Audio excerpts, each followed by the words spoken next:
പാവറട്ടി ഗ്രാമപഞ്ചായത്തിലെ റീബിൽഡ് കേരളയുടെ ഭാഗമായി എല്ലാ വീടുകളിലേക്കും കുടിവെള്ളം എന്ന പദ്ധതിക്കായി പൈപ്പിടാൻ പൊളിച്ച എല്ലാ റോഡുകൾക്കും ഫണ്ട് അനുവദിച്ചുകൊണ്ട് സർക്കാർ ഉത്തരവ്.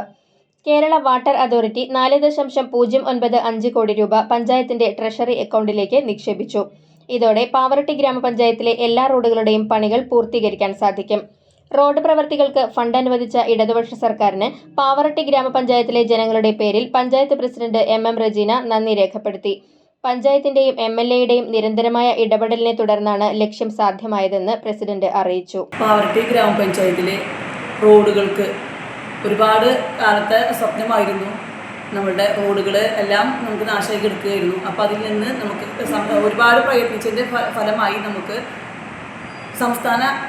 ഇടതുപക്ഷ സംസ്ഥാന സർക്കാർ നമുക്ക് 4 കോടി രൂപ നമുക്ക് ഈ റോഡുകൾക്ക് പാസ്സാക്കി തന്നിട്ടുണ്ട്. അതോടൊപ്പം തന്നെ ഈ ഫണ്ട് അനുവദിച്ച് തന്ന നമ്മുടെ കേരള വാട്ടർ അതോറിറ്റിക്കും നമ്മുടെ MLAക്കും പ്രത്യേകം അഭിനന്ദനങ്ങൾ. നമുക്കറിയാം, ഒരുപാട് വർഷമായി നമ്മുടെ റോഡുകൾ ഇങ്ങനെ ഈ റീബിൽഡ് കേരളയുടെ ഭാഗമായിട്ട് നമുക്ക് എല്ലാ വീടുകൾക്കും ഹൗസ് കണക്ഷൻ എന്ന ഭാഗമായിട്ട് റോഡുകളൊക്കെ പൊളിച്ച് ഇരിക്കുകയാണ്.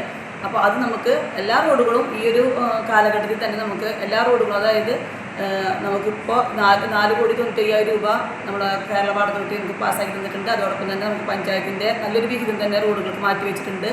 MLA നമ്മൾക്ക് 7 റോഡുകൾക്ക് നമുക്ക് MLA ഫണ്ട് പാസ്സാക്കി തന്നിട്ടുണ്ട്. കൂടാതെ നമുക്ക് മുഖ്യമന്ത്രിയുടെ നേരിട്ടുള്ള ഫണ്ടിൽ നിന്ന് 2 റോഡുകളും നമുക്ക് പാസ്സാക്കിയിട്ടുണ്ട്. ഇതോടുകൂടെ നമ്മുടെ റോഡുകൾക്ക് ഒരു ശാശ്വത പരിഹാരമാവും. കൂടാതെ തന്നെ നമുക്ക് പഞ്ചായത്ത് ബിൽഡിങ്ങിന് തൊട്ടടുത്ത് തന്നെ നമുക്ക് 2 കോടി രൂപ നമുക്ക് പാസ്സാക്കി തന്നിട്ടുണ്ട്. സംസ്ഥാന സർക്കാർ പാസ്സാക്കി തന്നിട്ടുണ്ട്. അതിൽ നിന്ന് 40 ലക്ഷം നമുക്ക് അലോട്ട്മെൻ്റായിട്ട് വന്നിട്ടുണ്ട്.